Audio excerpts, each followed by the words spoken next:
Vision ബോർഡിനെ കുറിച്ച് അറിയാത്തവരാരുമില്ല. Vision board നല്ലതല്ല എന്നുള്ള അഭിപ്രായമുള്ളവരുമില്ല. എല്ലാവർക്കും അറിയാം വിഷൻ ബോർഡ് ഏറ്റവും ബെസ്റ്റ് ആണെന്ന്.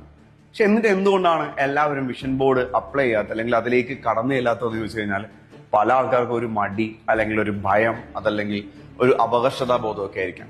ഒരു കോൺഫിഡൻസ് ഇല്ലായ്മ എന്ന് തന്നെ സിമ്പിൾ ആയിട്ട് പറയാം. നമ്മളൊരു വിഷൻ ബോർഡിൽ നിങ്ങൾ സ്റ്റാർട്ട് ചെയ്യാൻ ആഗ്രഹിക്കുന്നുണ്ടെങ്കിൽ നിങ്ങൾക്ക് എപ്പോഴെങ്കിലും തോന്നുകയാണ് എനിക്കൊരു വിഷൻ ബോർഡ് ചെയ്താൽ കൊള്ളാം എന്നുള്ളത്. അതൊരു റൈറ്റ് മൊമെന്റ് ആണ്. എന്താണ് റൈറ്റ് മൊമെന്റ് എന്നറിയോ? നിങ്ങളുടെ ജീവിതത്തിനെ ഒരു ലെവലിൽ നിന്ന് അടുത്ത ലെവലിലേക്ക് മാറ്റാനുള്ള നിങ്ങളുടെ ഉള്ളിലുള്ള ഒരു ആഗ്രഹം, നിങ്ങൾക്ക് കിട്ടുന്ന ഒരു പുഷാണ് നിങ്ങളെ കൊണ്ട് അങ്ങനെ ചിന്തിപ്പിക്കുന്നത്.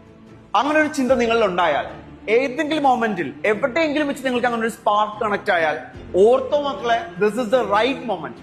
ആ മൊമെന്റ് ആണ്. അവിടെ നിന്ന് കയറി പിടിച്ചോണം. പിന്നീട് ചെയ്യണ്ടേ, ചെയ്താൽ ശരിയാവുമോ, അല്ലെങ്കിൽ എന്റെ വിഷൻ ബോർഡ് കറക്റ്റ് ആവുമോ എന്നൊക്കെ ചിന്തിച്ചുകൊണ്ടിരുന്നു കഴിഞ്ഞാല് ഒന്നും ഇവിടെ നടക്കാൻ പോകുന്നില്ല. എനിക്കൊരു വിഷൻ ബോർഡ് സെറ്റ് ചെയ്യണമെന്നൊരു ആഗ്രഹം ഉണ്ടായിട്ട് അപ്പൊ തന്നെ ഡിസൈഡ് ചെയ്തിട്ട് എന്തൊക്കെ ചെയ്യണമെന്ന് തീരുമാനിച്ചുകൊണ്ട് ഒരു ചാർട്ട് പേപ്പർ എങ്കിൽ ചാർട്ട് പേപ്പർ, സ്റ്റിക്കി നോട്ട്സ് എങ്കിൽ സ്റ്റിക്കി നോട്ട്സ്, ഡയറി എങ്കിൽ ഡയറി, ഇനി ഫോണിന്റെ ഗാലറി എങ്കിൽ ഗാലറി, എന്താണോ നിങ്ങളെ കൊണ്ട് ചെയ്യാൻ പറ്റുക, എന്തൊക്കെയാണോ നിങ്ങളെ കൊണ്ട് ചെയ്യാൻ പറ്റുക അതൊക്കെ ആ വിഷൻ ബോർഡിന് വേണ്ടി ചെയ്യുമെന്നൊരു ഡിസിഷൻ എടുത്തുകൊണ്ട് ഇന്ന് തുടങ്ങും എന്നൊരു ഡിസിഷൻ എടുത്താൽ മാത്രമേ വിഷൻ ബോർഡൊക്കെ സെറ്റ് ആവുള്ളൂ. അല്ലെങ്കിൽ നാളെ സെറ്റ് ചെയ്യാം, മറ്റന്നാൾ സെറ്റ് ചെയ്യാം, അല്ലെങ്കിൽ നല്ലൊരു മൊമെന്റ് വരട്ടെ, മഴ മാറട്ടെ, വെയിൽ മാറട്ടെ എന്നൊക്കെ പറഞ്ഞിരുന്ന് നാളെ നീളെ എന്നായി പോകും.